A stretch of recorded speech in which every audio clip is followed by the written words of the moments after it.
Welcome to today's explainer.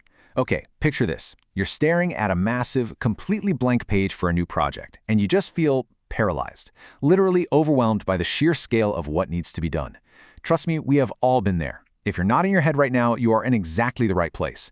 Today, we're unpacking the ultimate playbook for scaling your output. We're going to take you from that first, terrifying step all the way to building elite human teams and eventually leveraging artificial intelligence to do the heavy lifting. Let's jump right in.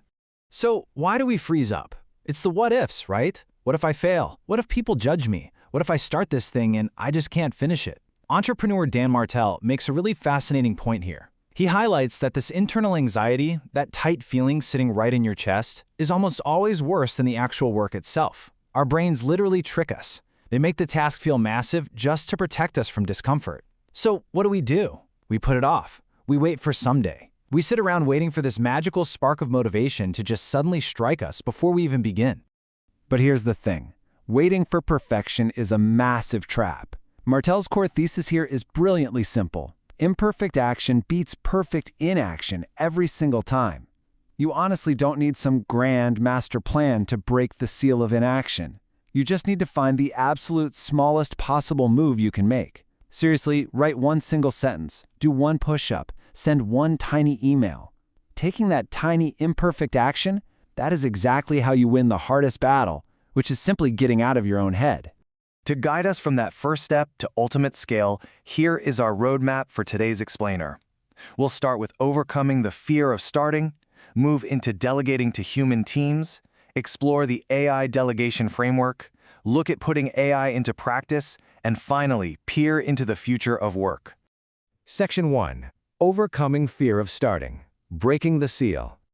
To really cement the psychology of jumping in, the crucial point you have to remember is this. You don't need motivation. You need momentum. Once you take action, literally any action at all, that fear of starting gets completely deleted. You stop waiting to feel inspired and you just start moving. And you know, once you actually have that momentum, something incredible happens. You start getting really, really busy. You suddenly realize you cannot sustain this pace alone. You must scale. And to scale, you've got to delegate. Section 2. Delegating to your team. Scaling with people.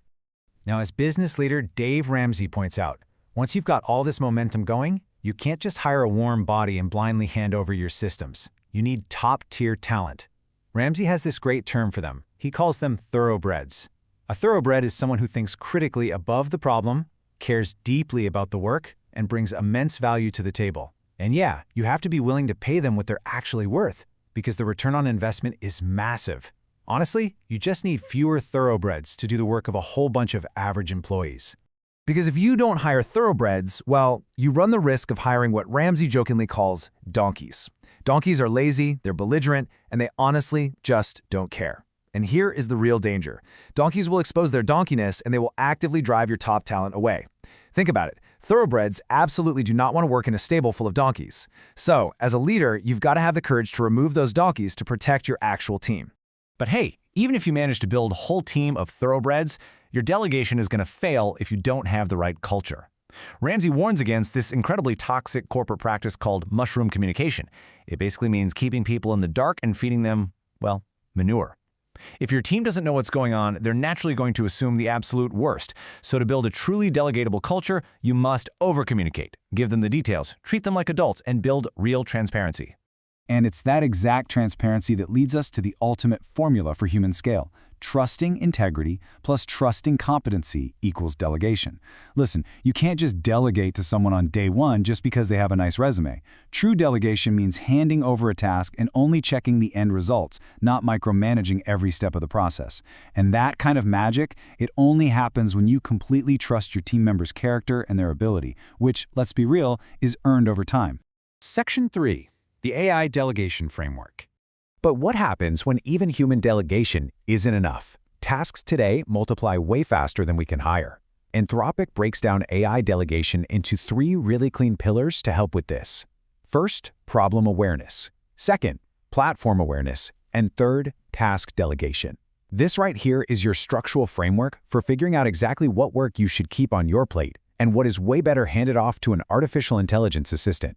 So, let's look at those first 2 pillars. Problem awareness simply means knowing exactly what success looks like. What are your actual goals? Are you trying to solve a super complex puzzle, or are you just trying to process a bunch of data? Once you nail that down, you need platform awareness. The AI landscape, as we all know, is shifting daily. You have to get in there and experiment hands-on to understand that some models are built for pure speed, while others prioritize deep reasoning or creativity. You've got to know the unique strengths of the tools in your toolkit. And this brings us to a really profound realization from Anthropic. They say, the most effective AI collaborators are experts in their fields first and AI delegators second. Let that sink in. If you don't have a clear human vision of what you want, even the most advanced AI in the world isn't going to help you succeed. Good delegation isn't actually about the AI itself, it's about your own expertise and your deep understanding of what you are trying to accomplish. Section 4. Putting AI into practice. Virtual assistants. Okay, so how do we actually do this? How do we ground this high-level philosophy into reality? Well, using insights from IBM's client engineering team, this workflow demystifies the actual magic of how a virtual assistant gets your boring tasks done. It starts with your input. Then, the system uses integrations. It literally reaches into your calendar, your database, or your email. It gathers all that context, feeds it to a large language model to process or summarize, and then presents the final result right back to you. It's essentially weaving all your scattered digital tools into one incredible super assistant. But for that flow to actually work, you've got to pick the right model. IBM uses this brilliant metaphor, reading the AI nutrition label. Just like you check the ingredients on food at the grocery store, you need to check your AI. You have to ask yourself, is the training data trusted? Does the model match the specific action I want to take? Like, am I summarizing or classifying? What is the size of the model, and is it actually cost-efficient for my business? And speaking of size, here is a massive takeaway. Bigger isn't always better. It is a huge trap to think you need the absolute largest model with the most parameters for every single task.